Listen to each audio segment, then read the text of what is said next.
Salut les gars, salut à tous. Alors cette semaine, le CF Montréal a ramené un bon point du terrain de DC United. Donc on va rester dans cette vibe positive et parler de ce qui a bien été. Et parmi les choses qui ont bien été sur le terrain de DC, c'est la performance de l'arrière latéral Dante Sili.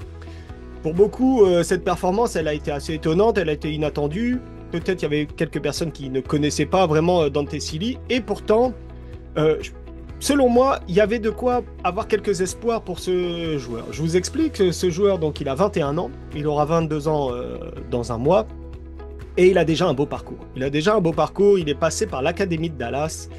Et si vous ne le savez pas, l'Académie de Dallas est très performante, c'est une académie où on travaille bien, où on forme de bons joueurs, des joueurs qui vont à l'étranger et qui s'imposent à l'étranger. On peut penser évidemment à, par exemple, Ricardo Pepi qui joue au PSV Eindhoven, à Weston McKennie qui joue à la Juventus de Turin, à Chris Richards qui joue à Crystal Palace, à Tessman qui joue à l'Olympique Lyonnais. Bref, des joueurs passés par l'Académie de Dallas qui jouent dans des grands clubs européens, qui sont titulaires ou en bonne partie titulaires.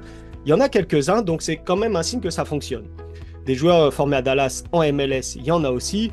Jesus Ferreira, Reggie Cannon et j'en passe. Il y a vraiment une tradition au sein du FC Dallas de formation et les joueurs souvent qui sortent de l'académie du FC Dallas ont quand même de sérieuses aptitudes.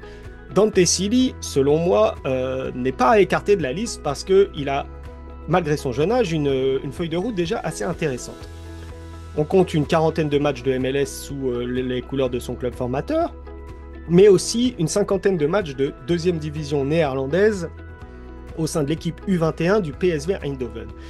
Donc le PSV Eindhoven, c'est un petit peu comme le FC Dallas, c'est-à-dire que c'est un club formateur, évidemment beaucoup plus connu, beaucoup plus grand, c'est un grand club européen, un grand club néerlandais, mais il y a aussi une tradition de formation et on peut se dire qu'après avoir obtenu autant de temps de jeu sous les couleurs du FC Dallas et sous les couleurs de l'équipe U21 du PSV Eindhoven, il y a quand même un certain cachet au CV de Dante Sili.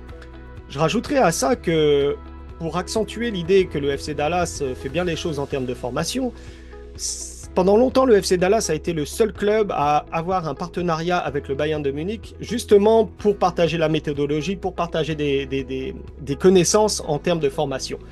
Ils ont noué l'année dernière un partenariat relativement similaire avec le Benfica Lisbonne, qui évidemment est un géant d'Europe, qui forme des grands joueurs. Bref, il y a beaucoup de cohérence dans ce qui se fait au sein de la formation du FC Dallas. C'est donc un joueur vraiment intéressant, un vrai potentiel, un vrai jeune joueur qui mérite d'être exposé et à qui on mérite de donner la chance.